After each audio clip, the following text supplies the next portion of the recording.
Assalamu alaikum, frères et sœurs d'Islam. Très heureux de vous retrouver encore une fois de plus. Aujourd'hui, Inch'Allah, nous allons aborder un sujet qui est très important, un sujet aussi qui est quand même délicat, d'accord? Parce qu'aujourd'hui, ça a créé beaucoup de divisions dans notre religion, malheureusement.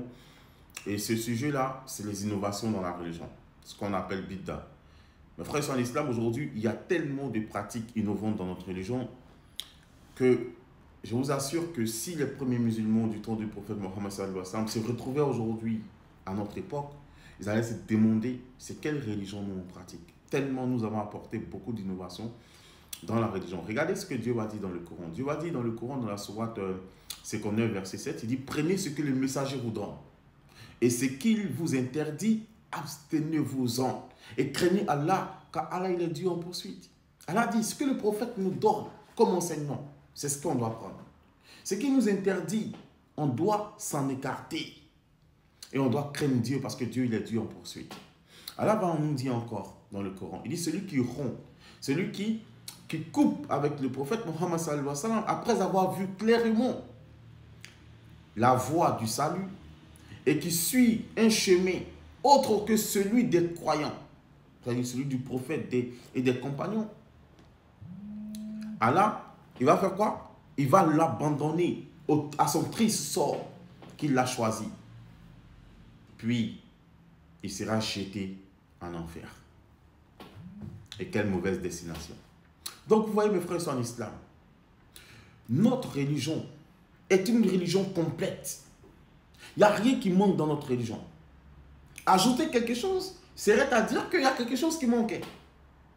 Alors que Allah nous dit dans le Coran, je parachever aujourd'hui pour vous votre religion. Et j'agrée l'islam comme religion pour vous. Subhanallah.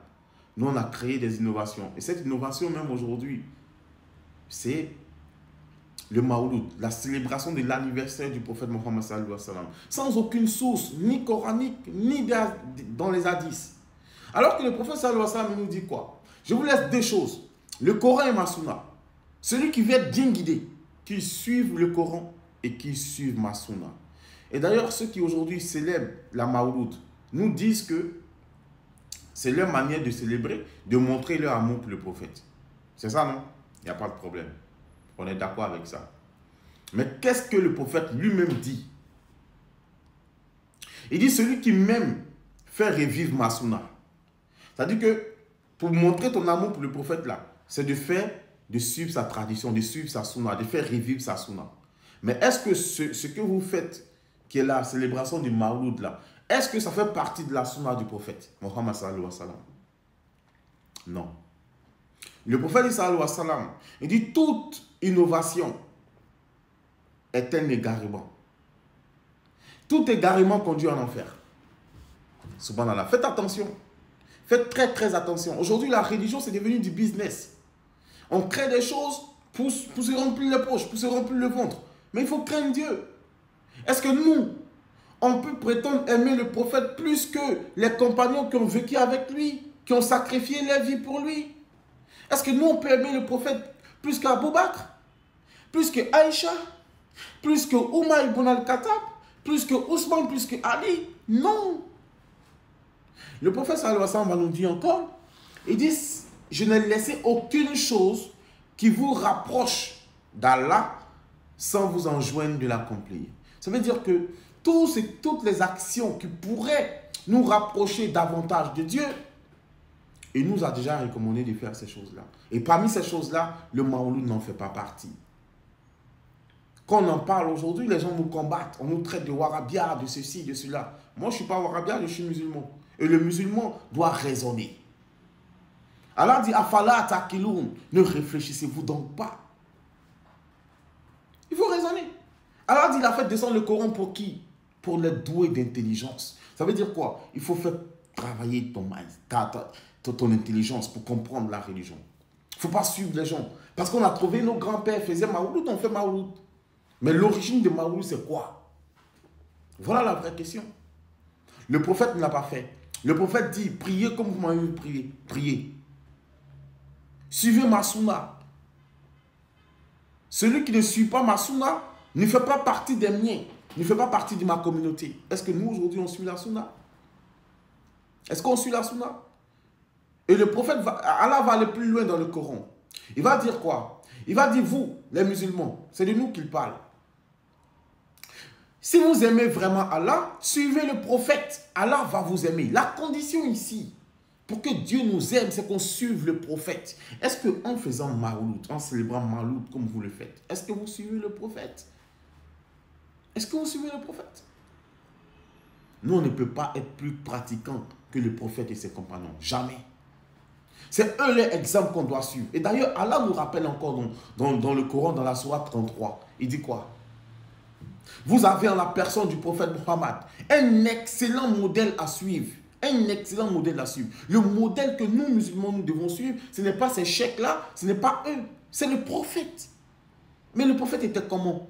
Est-ce qu'il a fait Mawlud? Non. Le prophète jeûnait les lundis. Quand on lui a demandé pourquoi tu jeûnes les lundis, il dit je suis né un lundi, c'est pourquoi je jeûne les lundis pour remercier mon Seigneur. Tu veux faire comme le prophète? Alors jeûne les lundis. Kalas, c'est fini. C'est fini, la religion est simple. Ne compliquons pas la religion. Déjà même, les obligations que Dieu nous a données, c'est déjà pas mal.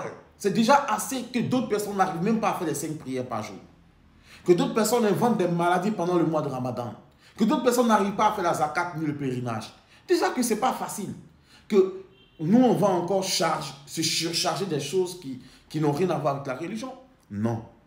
Ça, ce n'est pas montrer qu'on aime le prophète. Montrer qu'on aime le prophète, c'est de suivre son exemple. Comme Dieu nous l'a recommandé de le faire.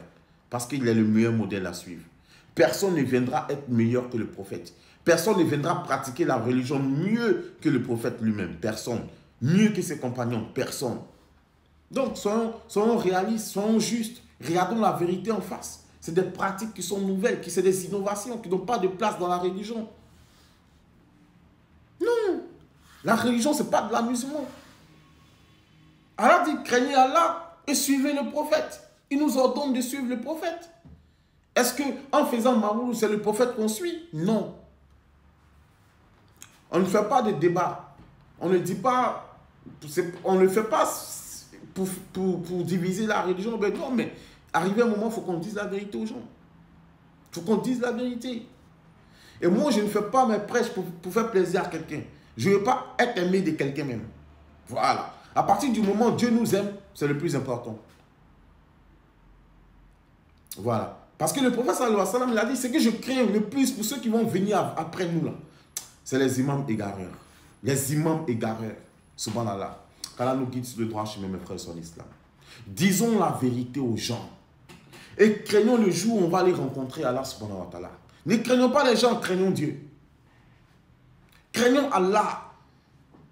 Aujourd'hui, on organise les giga Mawlud, extra Mawlud, et méga Mawlud. Subhanallah. Allahu Akbar. Craignons Dieu, craignons notre Seigneur. Et revenons à Allah. Subhanallah, subhanallah, subhanallah. C'est grave les innovations. Vous n'imaginez pas à quel point c'est grave. Le prophète sallallahu alayhi wa sallam, il dit, prenez garde aux choses nouvellement inventées, car chaque chose nouvellement inventée est une innovation. Et toute innovation est un égarement. Et tout égarement mène en enfer. Qu'Allah nous en préserve. Mes frères sont en islam. Concentrons-nous sur les obligations qu'on a vis-à-vis de Dieu. Ce que Dieu nous a demandé de faire. Dieu dit dans le Coran, Allah et les anges prient sur le prophète. Oh, vous qui croyez, priez sur lui et adressez-lui vos salutations. C'est ce que Dieu nous enjoint dans le Coran. Donc chaque musulman doit faire la salat sur le prophète. C'est une obligation, c'est un devoir pour le croyant. C'est ce que Dieu nous recommande, de faire la salat sur le prophète tous les jours, à beaucoup. Il n'a pas dit de célébrer la naissance du prophète. Non. Et dans un autre hadith, le prophète dit, ne me célébrez pas comme les chrétiens ont célébré Jésus alayhi salam. Et le prophète était tellement humble qu'il ne voulait même pas se faire remarquer. Subhanallah. Qu'Allah nous accorde la bonne compréhension, qu'il nous guide sans cesse sur le droit chemin, qu'il nous donne le bon discernement de la religion, la bonne compréhension de la religion, qu'il nous pardonne nos manquements, qu'il nous guide sans cesse sur le droit chemin, qu'il fasse de nous des musulmans pieux et sincères, qu'il nous donne la force de continuer à le prier, à l'adorer de jour comme de nuit, durant toutes nos vies, jusqu'au jour de la résurrection. Qu'Allah soit avec nous dans tout ce que nous faisons et partout où nous allons. J'ai été très heureux d'être en votre compagnie.